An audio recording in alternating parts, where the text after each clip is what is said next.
Salut tout le monde, avant de commencer la vidéo, je tiens à préciser que celle-ci sera en audio. En effet, moi je suis aveugle, donc c'est compliqué de me filmer. Là j'ai réussi, mais je vais pas rester dans cette position 20 ans. Donc du coup, je vous retrouve pour la vidéo en audio. J'espère que le contenu, lui, restera le même pour vous. Goodbye.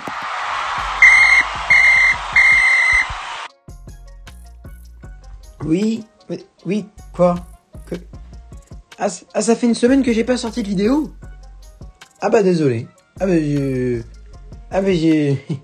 C'est à cause du lycée, ça c'est passé, ouais. C'est passé. Bon bref, bonjour à tous et bienvenue. Très heureux de vous retrouver pour une nouvelle vidéo, ça m'avait manqué hein, franchement. Mais là je sais pas, j'étais un peu débordé en ce moment, pas très envie et puis pas très inspiré aussi. Alors vous pouvez me dire oui, il y avait les matchs de Nice PSG, il y avait Lyon-Reims, il y aurait pu avoir Bordeaux-Lyon, il y aurait pu avoir Lens PSG, il y aurait pu aussi avoir, je sais pas moi, il y a pas mal de matchs que j'aurais pu débriefer, mais je sais pas, j'avais besoin d'une petite pause, mais je suis de retour.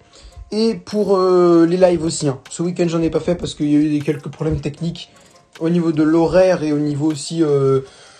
pas de la fatigue, mais de diffuseur plutôt. En fait, en gros, je voulais faire Wolverhampton-Liverpool, mais en fait, je me suis rendu compte que personne ne le faisait en live, ce qui fait que du coup, je ne pouvais pas m'appuyer sur un commentaire pour vous le retranscrire. Du coup, on va s'intéresser tout de suite au match PSG Club Bruges qui s'est terminé il y a à peu près 5 minutes. Le PSG s'est imposé 4-1 face au Club Bruges avec des réalisations à la 2e et à la 7e de Kylian Mbappé, ainsi qu'à la 38e et 76e de Lionel Messi. Ça fait plaisir de le voir marquer un doublé. Et aussi un but pour les joueurs brugeois à la 68e de Matt Rhys, on prononce Rhys, de Matt Rhys pour le Club Bruges à la 68e du coup.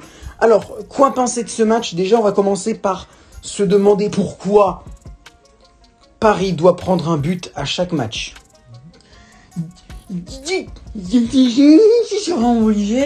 T'es vraiment obligé à chaque match de se prendre un but en fait. C'est vraiment. En plus, c'est là. Bon, on va commencer quand même par quelque chose de positif. Allez, on reset tout. On commence par quelque chose de positif. Déjà, on commence le match pied au plancher. Hein. Dès la 2e, Kylian Mbappé dans la lucarne. Non, c'est pas vraiment dans la lucarne, mais un but quoi. 7e, Kylian Mbappé et rebut. Allez, 2-0. C'est bien. Une équipe parisienne coordonnée, avec du jeu, avec du mouvement, qui sait ce qu'elle fait, qui s'approche beaucoup de la surface, qui se projette, qui rentre, qui frappe et qui marque. Pardon. Enfin si, c'est la vérité, mais quand même. Avec de bons appels, Achraf Hakimi, beaucoup trouvé. Angel Di Maria, si tu pouvais arrêter de la passer tout le temps, Lionel Messi serait... Pardon. Désolé. Je disais donc, oui, Di Maria, si tu pouvais essayer de la passer un petit peu à Hakimi, à Mbappé ou à Wijnaldum, ce serait pas une mauvaise idée. Parce qu'en fait, il n'y a pas que Messi au monde, en fait. Alors, je sais que Lionel Messi est un très grand joueur, mais quand même, t'es pas obligé de lui passer tout le temps le ballon. Genre vraiment, le mec, il est à 40 mètres excentré. Tu vois, le mec, Di Maria, il est à 40 mètres. Hein. T'as Messi qui est à 65 mètres derrière. T'as Mbappé qui est à 5 mètres devant en excellente position. Le mec se dit... entre le mec mal placé et le mec bien placé, qu'est-ce que je choisis? Bon bah je vais tenter le mec mal placé. Bah oui. Allez, une passe ratée. Di Maria. Mais au lieu de ça, c'est pas mal. J'ai trouvé quand même pas mal actif. Di Maria, c'était bien. Une équipe parisienne qui derrière a mis un petit peu en pause. Alors, pour moi, je considère pas ça comme un scandale. Les mecs ont commencé pendant un quart d'heure, occasion sur occasion, sans laisser Bruges respirer, on leur a laissé que les miettes.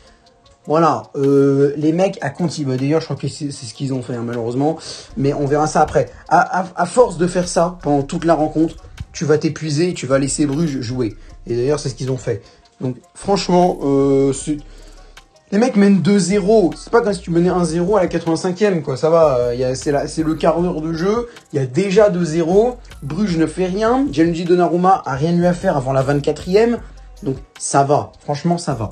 Et donc à la 24e, c'est un tir de, je crois que c'est Hendry, ou c'est, pour Bruges, je crois que c'est Hans Van Aken, je sais plus qui c'est, mais à la 24e, du coup il est inquiété pour la première fois, Donnarumma, mais il repousse bien. Voilà, donc Paris met en pause son jeu, redémarre un peu vers la 35e, et hop, 38e, Lionel Messi, ce qui fait sa spéciale au 20 mètres, dans le petit filet de Simon Mignolet, qui à part ces 4 buts-là, je trouve qu'il a quand même fait un bon match, avec quand même de belles parades, de belles envolées de la part du gardien belge. Non, franchement, c'est assez intéressant de la part de Simon Mignolet. Assez bon match de la part du gardien brugeois. Donc 3-0 pour le PSG. Par contre, derrière, ça commence à se gâter. Il y a eu un ballon à la 44e de Giorgino Wijnaldum, repoussé du coup par Monsieur Mignolet. Sauf que derrière, au retour des vestiaires, Paris, là c'est plus vraiment une pause, c'est plutôt un manque de batterie. Hein. Le Paris était à 30%, ils ont paumé le chargeur où il fonctionne plus, je sais pas, il y avait plus d'électricité. Je sais pas qu'est-ce qui s'est passé, mais il y a eu un... On bug. Il y a eu un bug, voilà, il y a eu un bug. Il y a eu un glitch. Je sais même pas si c'est un mot que j'ai inventé. Enfin, bref, on passe à la suite. Il y a eu un gros bug, du coup, voilà.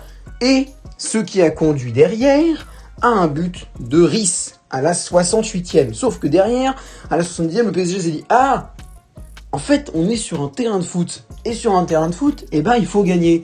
Et sur un terrain de foot, faut pas se prendre de but. Et oups, on me dit dans l'oreillette que c'est ce qu'on vient de se prendre. Donc, il faudrait peut-être qu'on commence à se bouger. Et résultat, c'est ça qui m'énerve en fait.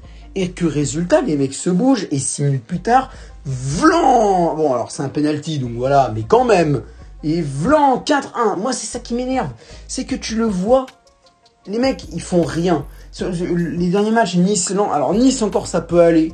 J'étais quand même satisfait du jeu. Il n'y a pas eu beaucoup d'occasions, mais ça va. Mais Lens, bon, alors, ok, j'ai pas vraiment suivi tout le match, mais c'était complètement désordonné. Je suis désolé. Sans l'entrée d'Mbappé, on ne faisait rien. Et là, c'est ça qui m'énerve, c'est que même Mbappé en soi, il loupait beaucoup le cadre et tout. Et là, tu vois, il y avait une grosse session de jeu, le PSG vraiment se bougeait.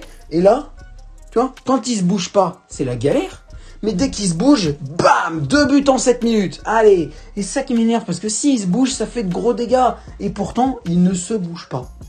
Ça, c'est ça qui me... Ça m'énerve. Ça m'énerve. Mais voilà, là, ils l'ont fait 3-0 à la mi-temps. J'étais, ah, bah voilà. Ben voilà, tu vois que tu peux le faire. C'est bien. Continue comme ça. Papa, il est fier de toi. C'est bien. Bon, je suis pas le papa du PSG, mais je suis quand même fier d'eux. Bref, bon, par rapport à Bruges, en vrai, je trouve quand même qu'ils se sont bien débrouillés. Il y a eu quand même quelques petites séquences de jeu qui ont vite été stoppées au début du match. Hein, je parle parce qu'après, c'était pas pareil. Au début du... Non, franchement, Bruges m'a fait encore une bonne impression. Charles de Ketteler, j'aurais bien aimé qu'il touche un peu plus le ballon. Jack Hendry, j'ai bien aimé ce qu'il faisait là. Et Stanley Nsoki, bon, soit dans le jeu inactif, hein, j'ai pas vu. Mais par contre, il est intervenu plusieurs fois sur des joueurs parisiens, devant le but de Mignolet pour dégager. Nsoki en mode Marquinhos, parce que moi j'appelle ça le mode Marquinhos, c'est vraiment le mode rien ne passera, je suis le double rempart devant Donnarumma. Moi, j'appelle ça le mode Marquinhos. C'est vraiment le mec qui, absolument à chaque occasion, va venir te dire « Hey, tu ne passeras pas !» Et ben voilà, ça c'est le mode Marquinhos. Il l'a enclenché 2-3 fois. Franchement, Nsoki, c'est pas mal. Voilà, c'est pas mal. Quelques petites trucs intéressants. Nuno Mendes, bon, sorti en cours de jeu, mais j'ai trouvé assez intéressant. Bon après, j'ai pas vraiment vu de match de Mendes raté. Hein. On va se mentir que j'ai pas vraiment vu beaucoup de matchs de Mendes ratés. Bon, depuis quelques semaines, c'est mitigé, mais avant, c'était quand même très bien. Et là, c'est revenu très bien. Il a fait de bons choix quand il avait l'aval. Non, franchement, très intéressant. Bon, Abdou Diallo, pareil. Il a donné de bons ballons à Mbappé. J'ai trouvé ça pas mal. Alors par contre, du coup, quand ils ont fait rentrer Kerrer, ils l'ont foutu côté gauche. Et j'ai entendu à la radio qui disait qu'il préférait voir Kerrer dans l'axe et Diallo à gauche. Alors en soi, l'idée de mettre Kerrer dans l'axe, pourquoi pas? C'est vrai que dans la défense centrale, il est pas mauvais. Par contre, l'idée de mettre Diallo à gauche... Alors, je dis pas qu'il est mauvais à gauche, absolument pas. Mais il est mauvais à gauche. Enfin, depuis le début de la saison. Non, parce que la saison dernière, ça allait. Mais là, depuis le début de la saison, sur le côté gauche, c'est une catastrophe.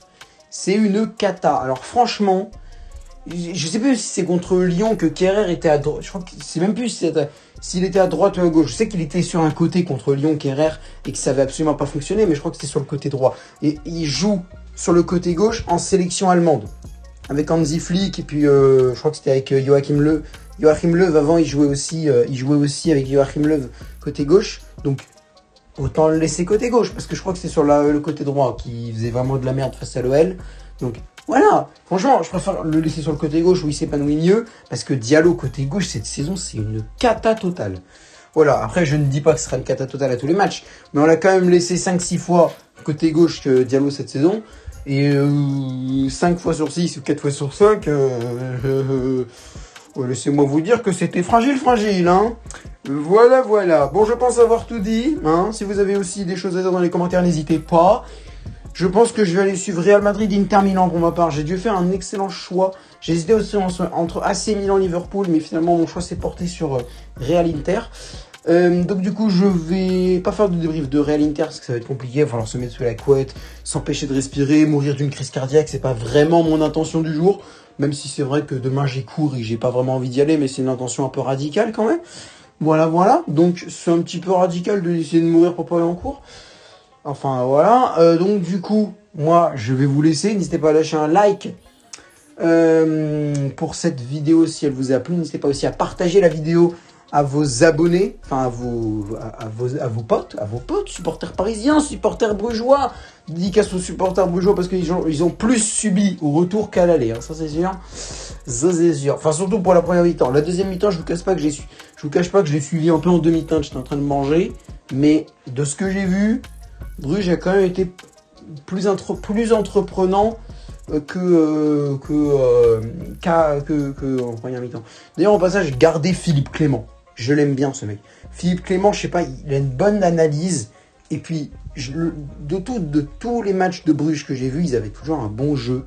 Je trouvais ça franchement pas mal. Ils se prennent des 4-1 dans la gueule, mais il y a toujours une idée qui est là, quoi, qui subsiste, qui peut se dire, ah ouais, en vrai, le jeu est pas mauvais. C'est juste l'équipe en face, elle est grave badass, mais en vrai, l'idée est pas mauvaise. Le développement du jeu est pas mauvais. Donc, gardez Philippe Clément. Franchement, gardez-le. Ou alors, envoyez-le à Guingamp. Ouais. Ou alors, envoyez-le à Guingamp. Ouais, c'est possible, ouais. Non, parce que je suis pas Guingamp. Bref, je m'éternise. Sur ce, n'hésitez pas aussi à commenter la vidéo si vous avez aussi des trucs à dire sur l'analyse de ce PSG Bruges. N'hésitez pas à vous abonner, à activer la cloche de notification pour ne manquer aucune de mes prochaines vidéos et live. Sur ce, c'était moi-même. Au revoir.